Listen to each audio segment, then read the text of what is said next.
The Super Bowl has come and gone. The Kansas City Chiefs have gone back to back. No better time to do a 7-round mock, the first 7-round mock of the 2024 mock draft cycle. Make sure to hit the like, leave a comment in the comment section below, and subscribe if you haven't already. Killing it right now. Doing a great job. Doing great work with the views and the subscriptions. Keep it up, guys. I really appreciate it. It means everything to me. And this 7-round mock took a lot.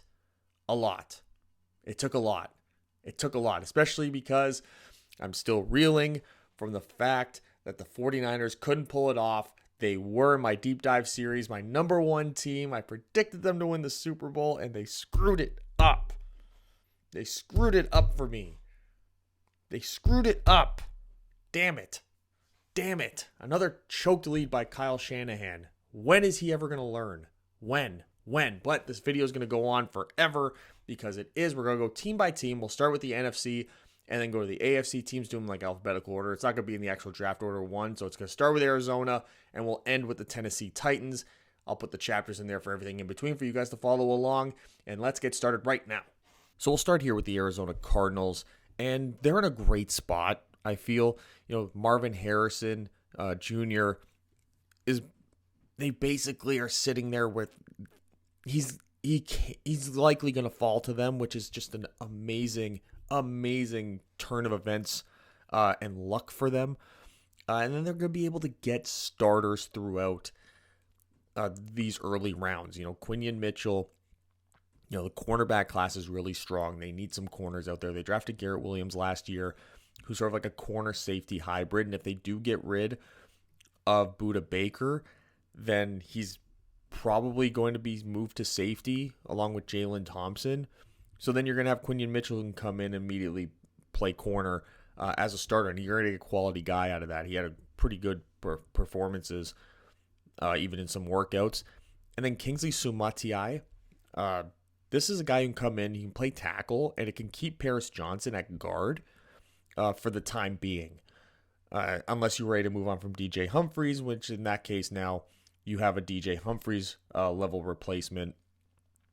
Suamataia can play right tackle. Paris Johnson can go left tackle. We know that's the plan is eventually for Paris Johnson to be a tackle. They didn't trade up back to 6 in last year's draft for that not to be the case.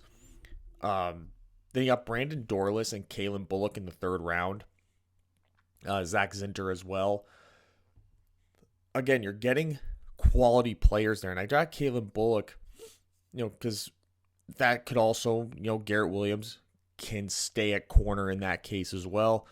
Zach Zinter comes in. He can play on the interior once, you bumped Paris Johnson out to tackle where he's going to eventually play like we just talked about. Brandon Dorlus coming into the defensive line.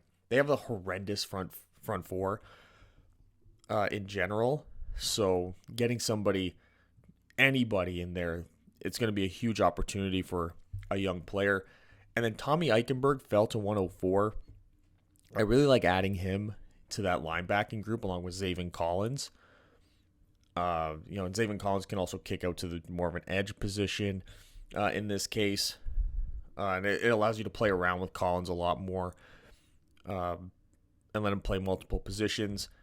And then we're sort of just filling out the rest of the roster here. Got an edge player, Mohamed Kamara, can sneak in, potentially be a rotational guy. A late round running back, situational work can be done there. And then you're just adding like special teams guys here towards the end and hoping that maybe somebody can step up and be a difference maker with these late round picks.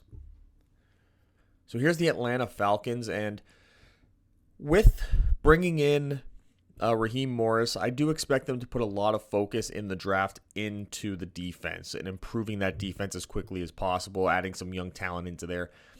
And with those first 3 picks, man, Dallas Turner immediately comes in. He's edge 1. That's a huge difference maker out there. Kalen King comes in. He's automatically, in my opinion, the opposite side corner to AJ Terrell. And then Michael Hall Jr. comes in. He steps in as an interior defensive lineman. You've added 3 starters really right there. You bring in Jermaine Burton, who's a different type of player than what you have in Kyle Pitts and Drake London. So hopefully he could step up. He had some first round buzz there going for a bit, but never really got up to that level. But his skill set is so much different. So now whoever you plug in at quarterback is going to have a different option and a high potential option as well. Then you got Tyke Smith from Georgia, the safety, and Spencer Rattler going at 141. This is sort of like people are talking about, oh, he's a day 2 pick. I don't know that someone's going to take a chance on him until day 3.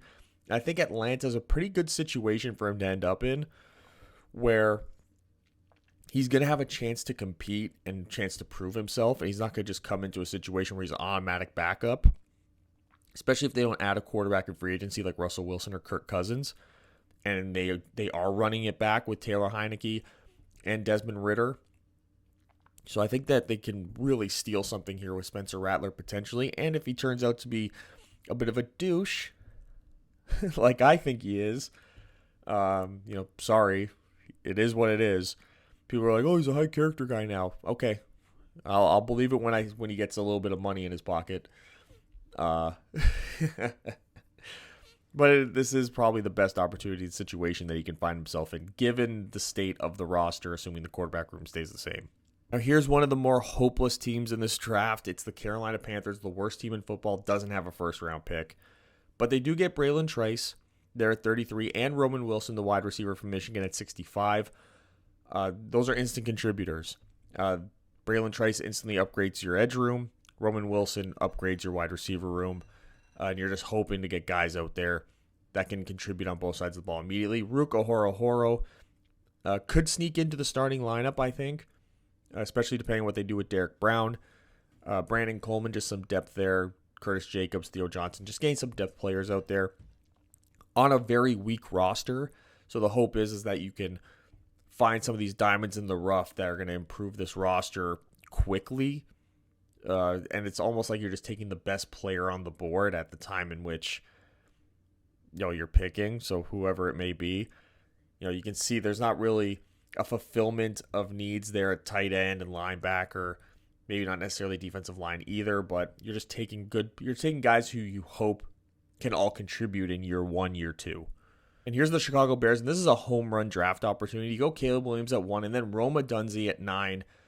Now you're plugging Caleb Williams right in there with DJ Moore, and Roma Dunze as his 2 outside wide receivers. You can pick up Darnell Mooney, I guess, but you also have Velus Jones, who's like that gadget player who's just waiting for an opportunity to break out. Then you get Cedric Van Pran, who comes in, boom, there's your center. You've plugged in your quarterback and your center in this draft. Ray Davis comes in. He's a rotational guy in that backfield. Rosengarten and Rudolph Jr. just sort of depth guys at value picks there, defensive line, offensive line. And then whatever pick I guess you would get for Justin Fields, that's still up in the air. I didn't do trades here. So you're going to have an extra pick. Assumingly, you're going to have an extra pick somewhere in the 60s, 70s, or 80s range where you might be able to add some type of edge rusher who might be falling a bit, and then that can become your edge 3 as well. So, but it's getting sort of value here, getting 2 starters, and then you're in offensive linemen, defensive linemen. Adding Ray Davis is sort of like a fun pick there, pairing him up in the backfield. Don't know what you're going to do with Donta Foreman. So you got Roshan Johnson, you got Khalil Herbert, Ray Davis comes in, maybe you sign a running back as well, and you create like a nice little competitive running back room. Ray Davis could end up being somebody that contributes on special teams at the end of the day. Moving on to the Dallas Cowboys, and they're getting instant starters here as well. And they're in a position when you get these good teams that have certain needs where you can get instant contributors right away. That's the best part of drafting for those teams. And Graham Barton, perfect example of that. He comes in, he plugs in at that left guard spot, and you kick Tyler Smith out to left tackle. And there you go. Tyron Smith moves on to free agency and moves on to another team. Trey Benson comes in. Boom. He's a big-time running back for you. Now maybe you don't have to spend money on Tony Pollard, who was basically allergic to the end zone this year. And you can pair up Trey Benson with somebody else. You get cheaper options, spend that money elsewhere. Tyler Davis comes in. You pair him up with the freaking Michigan kid. Why am I blanking? Mozzie Smith. there on the interior, and it helps improve your run defense immediately. And then Trevin Wallace, linebacker. You're sort of weak at the linebacker position. Maybe you want to grab a linebacker earlier than this. The board just didn't really work out that way. Maybe they can get somebody in free agency instead to fill that role. And then, depth lineman, depth receiver, and then adding a guy in the secondary as well. Trying to find, special teams contributors again. Here are the Detroit Lions. And again, the Detroit Lions are kind of in the same position as the Cowboys are, where they're a good roster, but they do have some needs where they can fill in starting lineup guys in this draft. And Chop Robinson took a tumble here to 29. I feel like this is his floor. I don't think he'll get past it, but pairing him up with Aiden Hutchinson, you're immediately improving on those sack numbers. And then Josh Newton, he's going to work in the secondary. You need corners. So, yeah, just grabbing a good corner. You can get someone at 29 perhaps as well, depending on what happens with guys like Kamari Lassiter. Jalen McMillan from Washington comes in, plays receiver. He's going to plug in and be an instant contributor, be a good little weapon out there. Christian Hayes could be a late, day 2 guy who ends up being a starter, depending on what they do with Jonah Jackson and Graham Glasgow. I think they'll choose maybe Graham Glasgow over Jonah Jackson when it comes to handing out free agency money. So then, boom, Christian Hayes can go in, play that guard position, be a swing interior guy if you're going to keep Big V also. I think he has a void year right now, so they're going to have to extend him if they want to keep him. Oladapo, again, help out that secondary. Cephas and Anderson, you're looking at special teams contributors, value picks there, trying to find, Evan Anderson in particular, trying to find somebody who can be maybe a situational player throughout the year, someone for the practice squad that you can call up in a pinch a couple games a year. Busting out the Green Bay Packers, and Cooper DeJean falls to them at 25. I think that's an easy pickup for them. Adding Patrick Paul also as a tackle. Just creating an environment where you put your best 5 guys on the field, because John Runyon is a free agent coming up. So maybe you can kick somebody into guard that's currently playing tackle. You just want to get the best 5 guys out there for Jordan Love. And then you're adding Mason Smith to that defensive line. You need to figure out a way to stop the run. So adding guys on the interior, even looking for a linebacker, kind of like the Cowboys. Couldn't really find a run-stuffing linebacker the way the draft board was working out. Got one there towards the end in Nathaniel Watson, but that, chances of that guy being a contributor, more of a special teams guy, is the likelihood. Braylon Allen falls to 88. The running back situation is going to be really interesting to see. But with A.J. Dillon a free agent, I think Aaron Jones is also a free agent. I think they're both working on void years. No, Aaron Jones is on a void year. A.J. Dillon's rookie contract is up. So maybe they both go. You're not paying either one of them.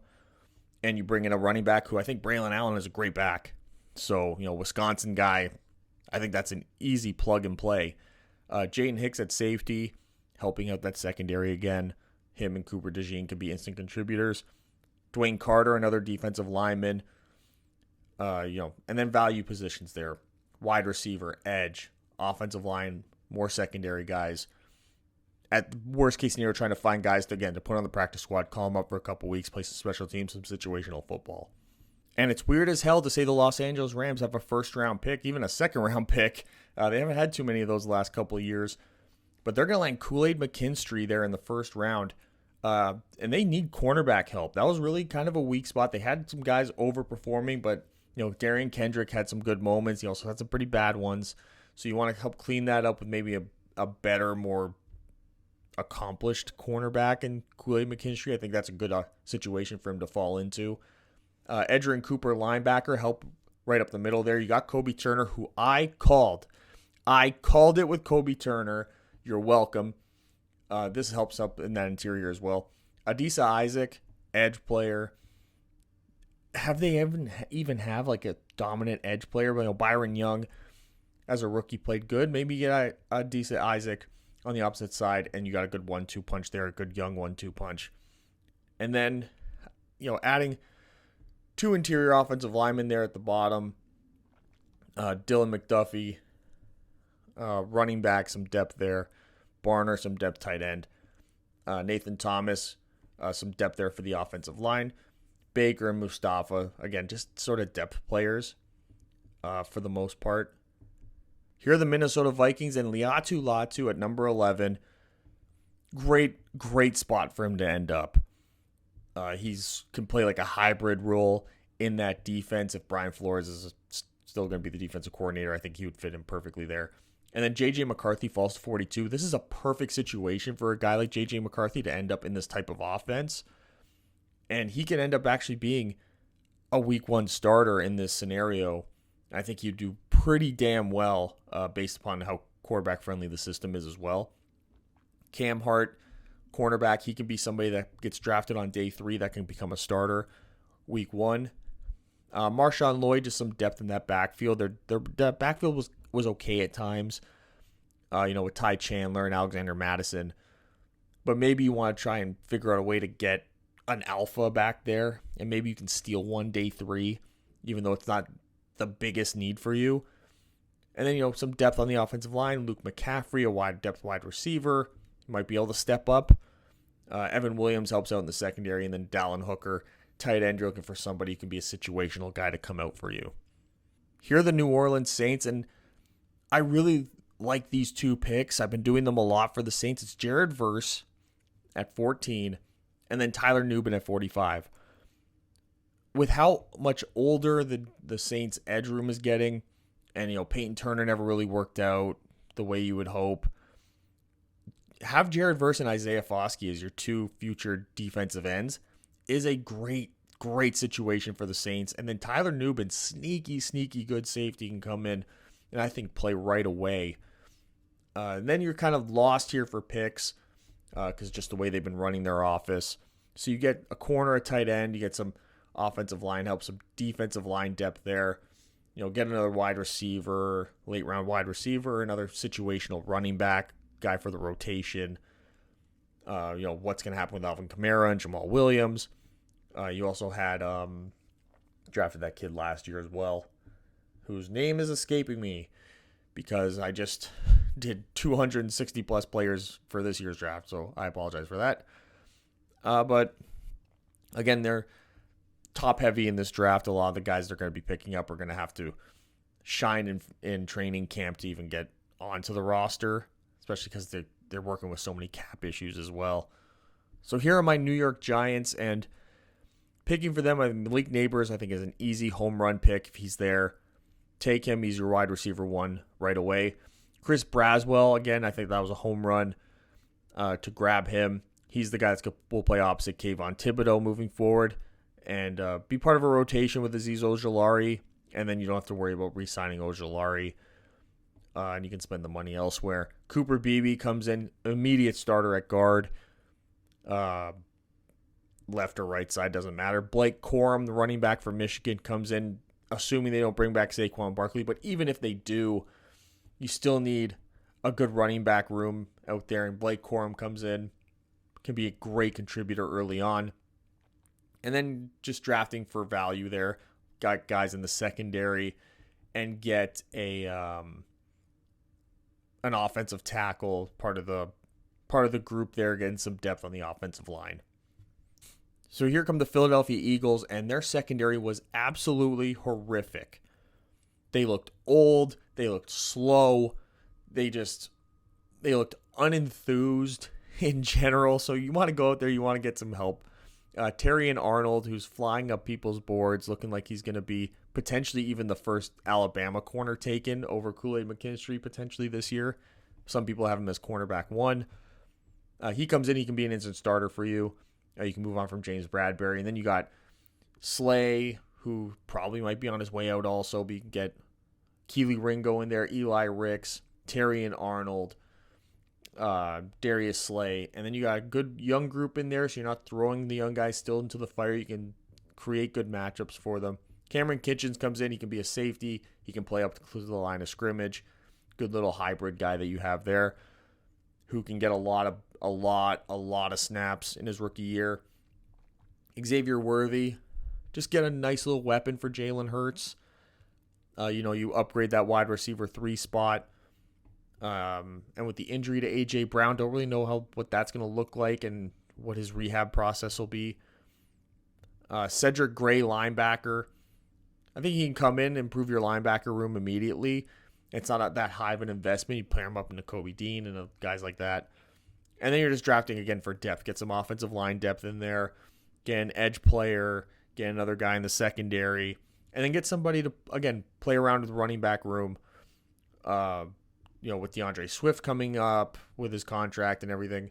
You want to keep a fun group back there and a deep group for Jalen Hurts to work with. And here are the San Francisco 49ers, and you get Tyler Guyton right away. He's your right tackle. Javon Bullard comes in to play safety. I think he can be an instant contributor as well. Christian Mahogany can come in, start. So you're getting the good starters in key positions here. Darius Robinson can be a rotational guy, situational player for your interior. Jacob Cohen, come in, plug him in every now and then at wide receiver. You get some cornerback help here with adding some depth more than anything else. Get another edge player, drafting guys in the secondary. So you get 4 secondary players. You get a depth linebacker. You might need some depth linebackers while Dre Greenlaw is recovering from that torn Achilles. Change the whole Super Bowl. But you're going to need somebody in there because you don't know how quickly he's going to be able to come back, especially picking that up in the Super Bowl, March, April, May, June, July, August, September. The season starts in 7 months. It's at least, I would say, a 7-month injury, right? So to get him back up to speed, you're probably going to need some depth guys in there to be situationally used and rotated in with Fred Warner early on in the season at least. The Seattle Seahawks and Brock Bowers falls all the way to 16. Easy pickup for them. Mike Sanristel, Jesus Christ, some of these names, can be part of that cornerback group that's actually pretty good. Nice young cornerback group there. Gabriel Murphy, an edge player. Plug him in. Try to find a role for him in a edge room that is deep but mediocre. So there is opportunity there. Peyton Wilson, linebacker. I think all their linebackers are pending free agents. So you can bring him in. He could potentially be at least linebacker 2 if you bring back Bobby Wagner. Jordan Jefferson, plug him in defensive line depth. And then your offensive line depth there, Walter Roos. Kenny Logan, maybe you got a special teams guy out of that. The Tampa Bay Buccaneers are next, and adding Troy Franklin to that wide receiver room, I think, is a no-brainer. Maybe a little high for him, but I think you need to improve on that room, especially because Mike Evans might not be able to stick around because you're going to be keeping Baker Mayfield from the looks of it, and maybe Mike Evans wants to move on to something else, to a team that's probably more ready to win now. Kalen Carson comes in, cornerback room, improve that. Blake Fisher could be a sneaky pick there in the 3rd round to be a starter at right tackle opposite of Tristan Wirfs. Nelson Caesar, depth edge guy from Houston. And then adding, some offensive line depth there. And then probably 2 special teams contributors towards the end, Trey Taylor, Jaden Sheridan.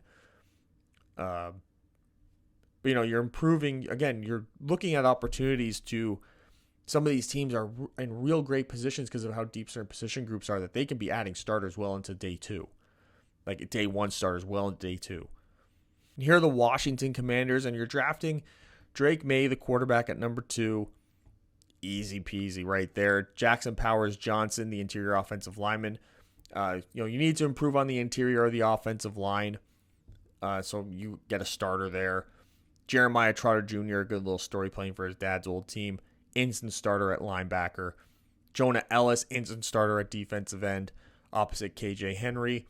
Audric Esteem from Notre Dame, he's your Antonio Gibson replacement. Malachi Corley comes in, he can be wide receiver 3 or 4. Ben Stinnett could be tight end 2 behind Logan Thomas. We know his injury concerns. Julian Proga, depth guy, and Thomas Harper, you're hoping can be a special teams contributor.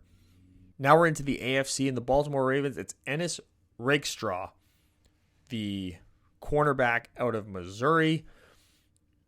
They need the cornerback helps. They need to get a little bit younger there and get another guy who can contribute early on. Jonathan Brooks, running back out of Texas, could be a sneaky good pick to really be the bell cow back for Baltimore and a team that likes to run a lot. And you need a deep running back room anyway, and you can let J.K. Dobbins get the hell out. McKinley Jackson on defensive line. Again, value pick there. Malik Washington could be a very, very sneaky good pick here on day 3 that could come in and be an instant contributor. Sione Vaki, safety, could be a depth guy. And again, you're looking at depth here. Cedric Johnson, edge, and then value picks for the offensive line to keep that group good because, to be able to run the ball successfully, you need a deep offensive line. And here we are with the Buffalo Bills. It's Kamari Lassiter, cornerback out of Georgia. Again, they need the cornerback help. They need to be able to play good pass defense. And Lassiter could be a guy who could be your top cornerback opposite Kaiir Elam and allows you to maybe work around Tre'Davious White. I don't know. Good players will change teams and be pushed out because of money and all that. So maybe that's a move for Buffalo so they can spend that money elsewhere. I don't know. Jalen Polk, wide receiver, Washington. Another Washington wide receiver going.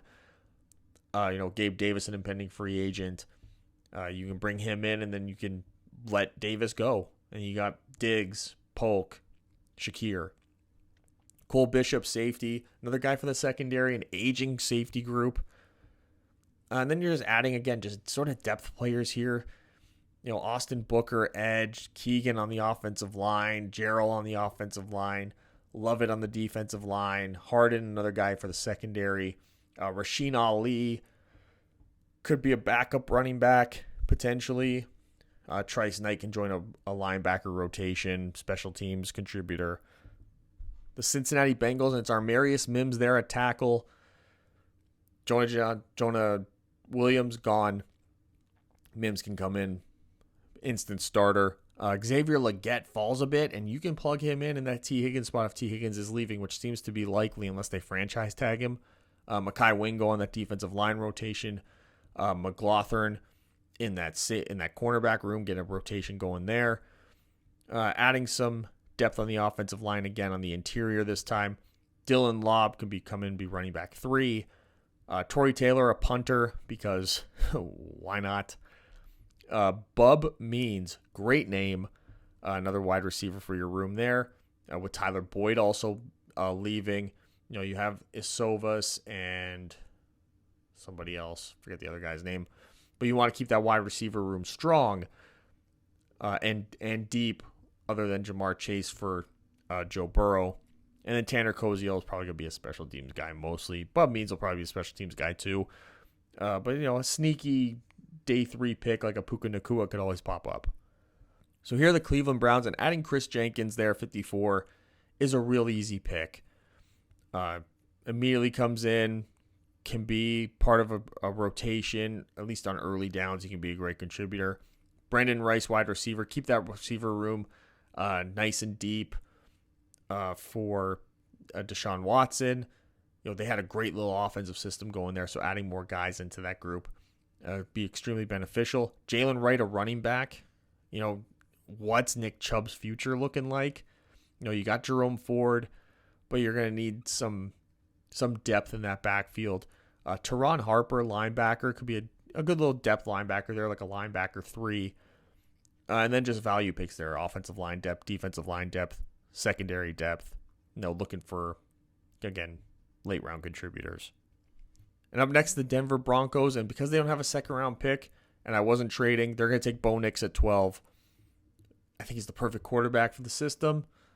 Maybe if you're hearing that J.J. McCarthy is viewed as quarterback 4, probably more so than Nix is. But I think Nix's maturity and his years he put in and the ability that he showed to change his playing style from Auburn to Oregon, I think is something Sean Payton will value and really like, because it shows how adaptable he is and how coachable he is, quite frankly. And then Kieran Amegadagi, offensive tackle from Yale. He can be somebody who can be that third tackle for you. And if you want to move on from one of your tackles, because you got 2 really high-priced ones there, it leaves you an out for that. Then adding depth all over this defense. Pritchett, Ford, Ebogbe, Oki, getting somebody at each level of the defense in each sort of position there, secondary, second level linebacker, interior with the defensive line, and then somebody off the edge. Oki could be in a real position where if he performs well, he could actually make this roster to help improve that edge group.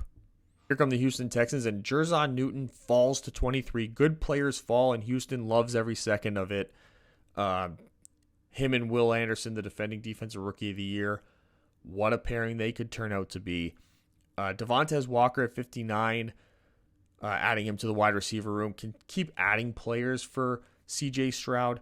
Max Melton, a good little player there, could sneak in some snaps. Bo Braid, same thing there at safety. Jaheim Bell joins a deep tight end room, potentially, depending on what they do with Dalton Schultz. Jordan Strachan, edge, Gibbs, and then, just adding guys, for special teams purposes there and for value purposes for depth and key position groups. And up next, the Indianapolis Colts. They're going to add Nate Wiggins there at 15. They really need the cornerback help, man. If they can improve that secondary, it'll open up things for their guys in the front four. Zach Frazier, an interior offensive lineman, he can plug in and be a guard right away. Will Fries, can kick him out. Ricky Purcell played with Anthony Richardson at Florida. You get him there in the third round. Helps out that wide receiver room instantly. And some built-in chemistry, you hope. And some value picks here, an edge guy, defensive line, interior defensive line. Adding another tight end, sort of for situational purposes. And then Taylor Demerson, sort of like a depth guy, practice squad, special teams player. Here are the Jacksonville Jaguars. And going wide receiver, I think, is a lock for them. Get some more weapons for Trevor Lawrence. And then Keon Coleman, I think, is a perfect player for this roster. A good complement to all the other guys that they have. Then adding Leonard Taylor on the interior defensive line. Those are two big time picks, man. And it could really help them out immediately. Kamal Hayden, cornerback, add some depth there. Pooney on the offensive line. Foster on the offensive line. Again, value picks there for depth. Proctor out there in the secondary. Ufoloshio on the linebacker. And then two, again, value picks there. McGregor and Duke. Compete for a roster spot there at the edge position. And the back-to-back champs, Chris Jones, crying, tears of sadness, tears of joy. Definitely his last game in Kansas City from the looks of it. So you need to replace him. You're going to do that with Byron Murphy, the interior defensive lineman out of Texas, who's getting some buzz, who might go actually higher than this. I personally don't have him as interior defensive lineman 1. He's interior defensive lineman 2 for me, behind Johnny Newton. But I think both of those guys, it's going to be interesting to watch their journey come draft day. Johnny Wilson, wide receiver, Florida State. He can come in, be a great contributor opposite Rashee Rice. Patrick Mahomes did a lot of good work despite the shortcomings of his weapons group. Matt Goncalves can come in, be a tackle. You got an aging left tackle. Maybe Goncalves comes in and he's your starter. Or he goes to right tackle and Jawan Taylor goes to left. And hopefully can improve on his play for the contract he gave him. James Williams and Andrew Phillips for that secondary. And then again, more offensive line depth, getting some value here. And here come the Las Vegas Raiders, and they're going to go J.C. Latham at pick number 13. Plug him in immediately at one of your tackle spots. Maybe right tackle with Illuminor gone. Michael Penix Jr. falling to 44, and Raiders pick him up. He does have some ridiculous bust potential, but I think you can maybe coach him up a little bit, and it's just he's the most volatile, I think, of the top quarterback prospects. Chris Abrams-Drain comes in, cornerback. Jamari Thrash, wide receiver. Andrew Rame on the interior. Hunt, who has a great name, Jalix. But those, once you get to the 200s, you're really looking for value, special teams, that kind of stuff. Here are the Los Angeles Chargers. I'm going with Joe Alt. Rashawn Slater plays one tackle, Alt plays the other, and your offensive line is looking great. Ladd McConkey comes in, wide receiver, Georgia. You're going to be losing Keenan Allen or Mike Williams or potentially both based on your salary cap issues. So you're going to need to be drafting wide receivers. Jatavian Sanders, tight end. So you get 3 guys who could be real early on contributors for your offense. Marquise Irving, running back, Oregon. Again, somebody you can maybe get a lot of snaps with Austin Eckler out. Linebacker, edge, corner, defensive line. Again, value picks for your defense. Getting somebody at each level to help improve on that group after going offense for the first 4 picks, defense for the next 4.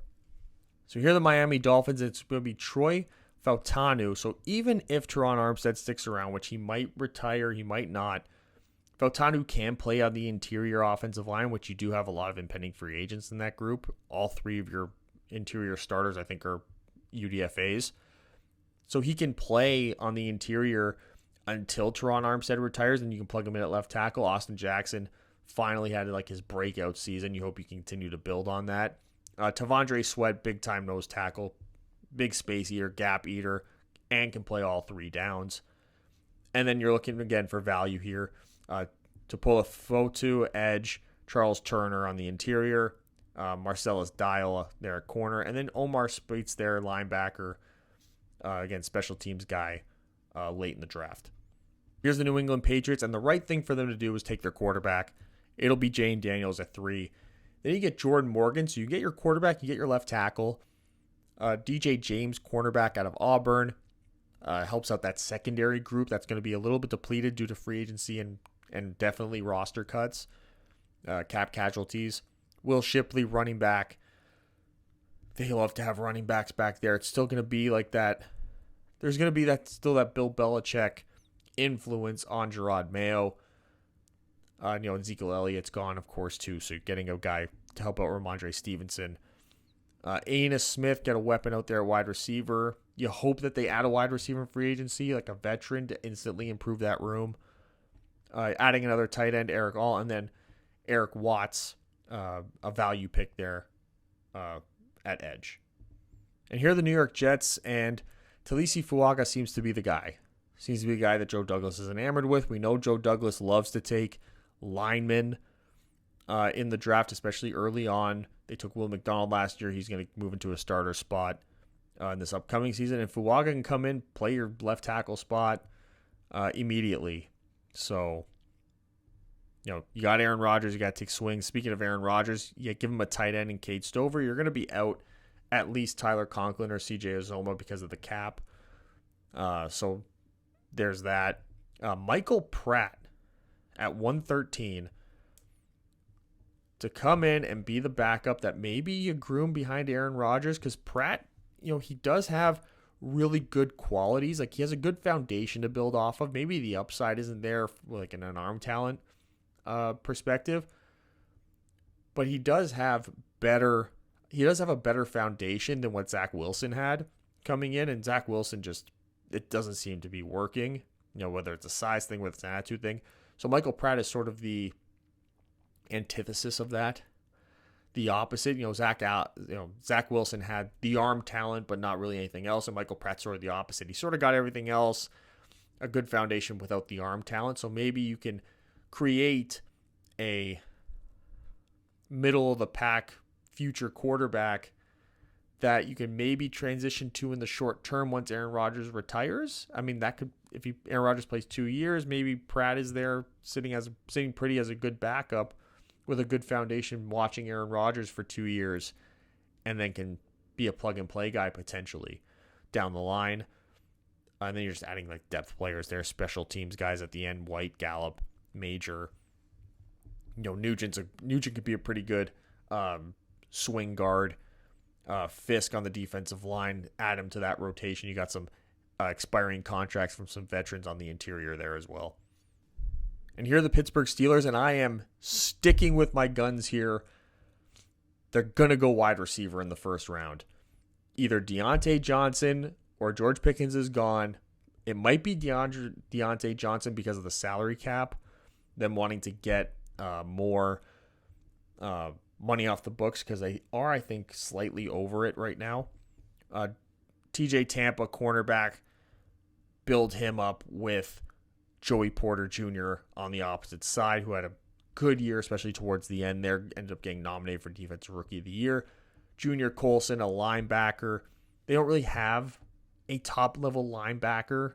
I think that Landon Roberts had a pretty good year. Other than that, though, you want to get somebody at number 2. Then you're getting some depth pieces here, Jones and Cohen. I like them, some value picks there. Vidal comes in, he can be running back 3. And then Bethune, you're looking at more of a special teams contributor. And here are the Tennessee Titans. And again, you're looking for instant contributors for this offense. Brian Callahan, the head coach. So you get Olu Fashanu to come in. He plays your left tackle spot. Him and Peter Skoronski can be the 2 young first-round talents you build that offensive line around. And you're probably looking to try and bring back Aaron Brewer as well at center. And you got a nice little group of 3 there. And you can plug and play, try to find some quality in the other 2 positions. Maybe Andre Dillard does work out. You can play him at the other tackle or something. A Donnie Mitchell, wide receiver out of Texas. He's going to come in. You pair him up with DeAndre Hopkins. You got Treylon Burks there in the slot. And you got some big body guys for Will Levis, who has a great arm. So you can get these guys down the field, create one-on-one situations, create jump ball situations, contested catch situations. And you got Mitchell, who I think is 6'4". Hopkins, of course, is like 6'3", 6'4", or something like that. And Treylon Burks, I think, is also over 6 feet tall. And then you got Kyle Phillips, who can sort of play now like a more traditional little underneath slot role to sort of complement these bigger bodies now that you're adding. Looking for some defensive depth here. Solomon, Robertson, Chambers, a value pick there on the interior offensive line. And then Corey Schrader at running back. Get a running back in there with Derrick Henry likely on the outs. You want to complement for Tajay Spears, who you might not want to be the same bell cow back that you're used to having. And there you have it. Thanks for sticking around, or if you just click through the chapters, even then, that's great. I hope you leave your comment in the comment section below as to what you thought about what I did with your team in particular. Some steals, some controversy. Of course, there was no trades, so it kind of did muddy the waters just a little bit. We know there will be some players moving around, but I will see you guys with the next video next time. Please subscribe so you don't miss it. We'll keep up with some more off-season prediction videos and then going into the deep dive series. More mock drafts to come. See you guys next time.